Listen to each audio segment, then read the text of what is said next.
how's it going, guys? My name is Zach with the Movie Castle, and today we're going to be taking a look at Alone with Her. This is from 2007, written and directed by Eric Nichols, but it also stars Colin Hanks. This is Tom Hanks' son playing the stalker in this movie. That's really interesting. We also have in the cast Claudia Talancon and Jordana Spiro. And this is a found footage movie. Bear in mind this is from 2007, which I believe is the same year that Paranormal Activity was in its initial festival circuit. So pre-boom found footage movie, but this is also from the perspective of a stalker that's installed hidden cameras in a girl's house. Yeah, this is going to be a creepy and unnerving true crime styled stalker movie. It's gonna get under your skin a little bit. But anyway, what's this movie about? No significant spoilers, but what we're dealing with here is Colin Hanks' character. He's the stalker and we're going to be stuck in his point of view, which yeah, that's dark and disturbing enough. A quick reminder that the term protagonist doesn't always mean hero, just who we're following, and we get to watch him as he's filming a bunch of random women in public until he settles on one he likes. He sees a look in her eyes that conveys sadness and loneliness and starts to develop an unhealthy fixation on her. He follows her back home so he knows where she lives, and when she's gone, he's gonna break in and install several hidden cameras to watch her. But it's not just watching her, he wants to be with her, and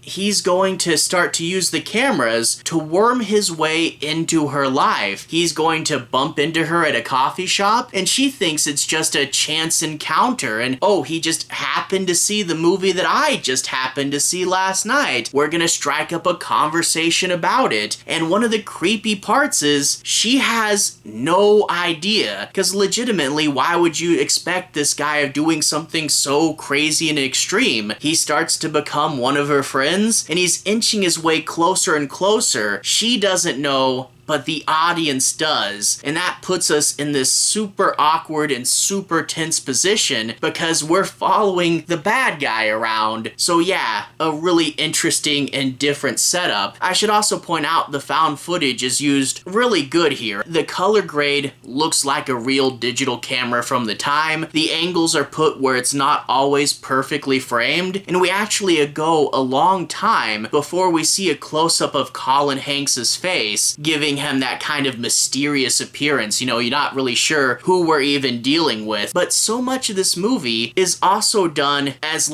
a series of carefully calculated moves by Hanks, you know? So he's going in and he watches the tape. That's how he sees what movie she just watched and strikes up that initial conversation. But he'll be using these things he'll make a move and then see how she responds to it when she's talking to her friend in private, and that way he'll know what she's really thinking. And so many times you see this as an audience member and you go, oh yeah, no, that didn't work out for him. And then you think, oh wait a minute, Hanks knows that as well. He is going to respond to her criticism. And the way that he does this, because Colin Hanks plays him in a really authentic way, where you can see how this guy's socially awkward and how he's constantly misinterpreting things or not understanding jokes or reacting in the wrong way. It never excuses this behavior, but it does make it seem realistic. And when he plays a move the wrong way, so many times it's oh, I just happen to like this obscure band. You're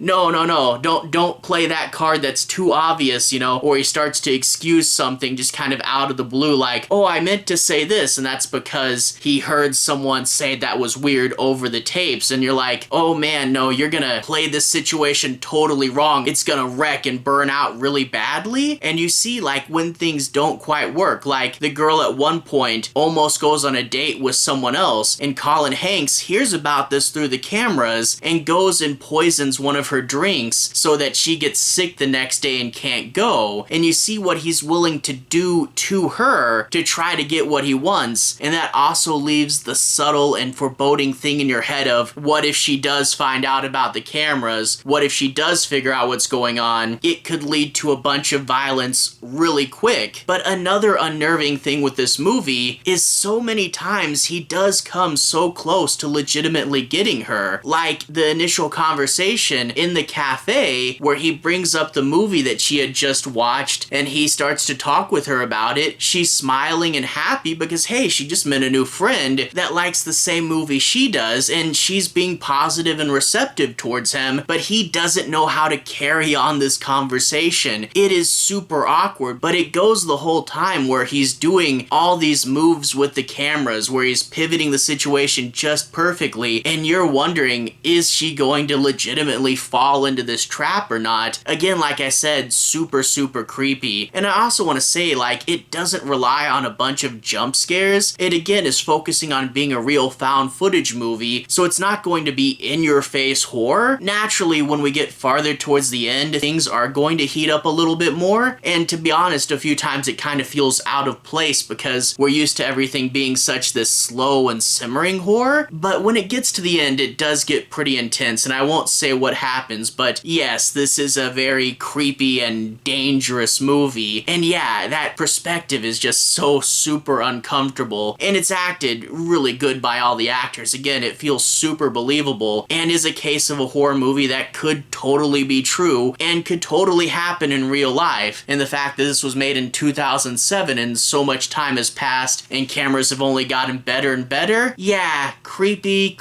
thought there. But yeah, definitely an interesting and well-made movie. Not a jump scare fest or anything, not a cheesy found footage movie, but unnerving and creepy if that's what you're wanting. Anyway, to everyone who's watched so far, thank you for watching. To everyone who's liked and subscribed, thank you. You really are helping the channel out. I'll leave a relevant playlist on the bottom. This should be my found footage movies playlist. If you guys want to see me talk about more found footage films, you should be able to find those there. Anyway, have a good day. I'll see you guys again very, very soon. Playlist here. Have a good day now.